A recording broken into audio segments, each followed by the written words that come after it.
Zelda Tears of the Kingdom, Resident Evil 4, Hogwarts Legacy, Final Fantasy 16, Diablo 4, Dead Space, Star Wars Jedi Survivor, and Baldur's Gate 3. These are some of the best games of the year, and it feels like Starfield needs to beat them all and shock the system, as it has become the most hyped up game since Cyberpunk 2077. But with the juggernaut behind it being Bethesda, should we be worried? Welcome to the Mumble Game. On today's Mumble, we'll mumble about should we be worried about Starfield. Embargo is fastly approaching and we're running a bit late in this video, so let's begin. Starfield is easily some people's most anticipated game out there. Mine is Spider-Man 2, by the way, thanks for asking. Even though the most anticipated game of the year comes with one simple worry for everyone: will it live up to scratch? We all have that game that burnt us. You know what? Comment below the game that burnt you on release date. When you're down there, make sure to like and subscribe for future mumbles. And as release date gets closer, we get more and more worried that the game won't be good. That's a simple worry that we all have.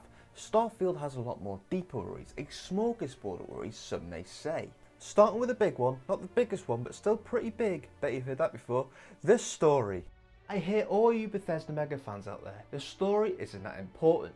But when you look a bit further, the core story has always been welded deep into this Bethesda games. Look at Skyrim. The dragons were the problem. Look at Fallout 4, you had that family issue, and also the nukes. Story time! But in Starfield, after looking through all the content they have released, I saw nearly nothing about the actual core story. Yeah, this could be due to some sort of surprise for us while playing, but recently when something is hidden like a story, it's something to worry about. All we know is that I think it's something to do with artifacts. And at the minute it doesn't seem very complex, and that worries me. The other Bethesda games had an anything could happen kind of atmosphere. This kind of doesn't while looking at the trailers. Looking at the story in the realm of space, it really is the realm of possibility that anything can happen. We've all watched Star Wars and Star Trek, and we know that anything can happen in the great beyond. In one episode of Star Trek, you can be watching a black goo thing killing the security officer, and in the next you can fight in a cyborg like hive mind. In Starfield, we are just fighting humans in space. It feels like, maybe, don't hate me for this, that the game is made for more of a space experience full of mystery and wonder and space. With that comes kind of a lack of story maybe, and at the minute this is definitely a worry as the game feels like it needs a lot more interesting story to it. That might just be me though. I'm a big story guy. The lack of it makes me pretty bored. If you're looking for a space experience, this could be that. Space with no aliens and a lot of humans sounds like a bad time. At the minute I'm looking at Starfield and thinking, isn't this a less interesting Outer Worlds mixed with No Man's Sky? And that's not me saying the game is bad, it's me worrying that the game won't live up to scratch. This also came from the story trailer, a 3-minute video on the story that doesn't really mention anything about the story. All we know, it's space, artifacts, and it affects humans. Also, while looking at the trailers, I thought, doesn't this all look familiar? I went back and forth this week as I wouldn't say they lack originality is worrying, but there is worrying copycats out there. If you look at Jedi Survivor and Dark Souls, that is a worrying copycat.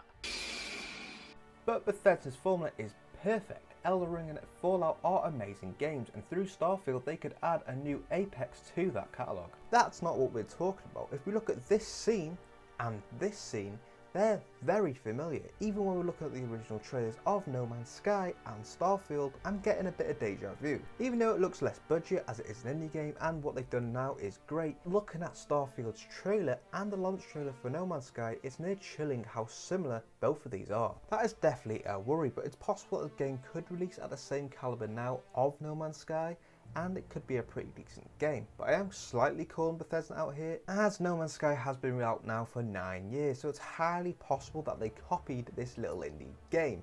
But that's not really a worry, that's just kind of funny. This could be my biggest worry, and we haven't even got to the good stuff. I'm not going into too much detail here because I don't want to jinx it, but is anyone getting Cyberpunk vibes? I'm sorry, but I think it's the biggest worry. Fallout 76 is still burning in my soul, and after that a Cyberpunk feeling is coming from this, and that could worry anyone. Especially with Starfield feeling like a reboot of the Fallout franchise after the kind of failure of 76. As Starfield is Fallout with extra steps, because this is just the Brotherhood faction, right? Another worry that comes to mind is the possibility of empty worlds in an open world environment. We have seen some great exceptions here with Zelda and Elden Ring, but the big Mario-sized elephant is space and the likelihood of boring elements added with thousands of planets. It may sound great on paper, but when you visit a fifth planet full of rocks and four-legged bug creatures, that might get a little boring. Then there's the final fact here that the planets will have procedural generated elements, and if that doesn't scream empty worlds with maybe some pirates here and there, with some generic fetch quests, I don't know what does. This is definitely at the top of the worry list. What would you rather, 12 detailed planets out the kazoo, or 1,000 kind of B, C and E planets? I do think if any studio can do this, so it's Bethesda. If they perfect the formula from their past Bethesda games and somehow bring life to at least 60% of the planets, I do think we could be seeing a pretty gosh darn exciting experience. I know this has become a bit of a downer of a video, but when you think into Starfield, the cracks and the worrying juice starts to seep through and starts to grow and affect your mind. So before we truly are engulfed by the darkness, let's shine some light on this little star. The saving grace of this game that will get you hooked and get them review goblins reviewing it at 10 out of 10 will most likely be the gameplay. 10. The core gameplay of running around, shooting and flying looks pretty good. That is not surprising. Gameplay wise, Bethesda have always been pretty solid. It would be surprising if they randomly started to make bad shooters. The space element might be a bit of a worry, but looking at the space combat in the trailers, it looks pretty decent. It looks like the mix could work fantastically together. Both elements are different enough to keep them interesting. I do think this alone could make a lot of people happy with this game. Or maybe I haven't played a Bethesda game for a while and forgot what they're like. It's kind of the extra things that step away from Bethesda's formula that has me worrying about this one so much. Something extra I am excited for is the customization. The only negative may be the lack of aliens when creating your character, but I suppose I will never see the character because most of us will be playing in first person, and I will probably put a mask on his face or her face throughout my whole playthrough. That's the same for any character creation. You make it for hours and hours and then all you do is put a mask on its head. What I'm talking about is probably the most exciting thing about this game for me, is the spaceship customization. It gives me gummy ship vibes and I'm here for it. If this is as customizable as it looks, I cannot wait to make my favourite ships from space things, from the Starbug to the Spaceball 1.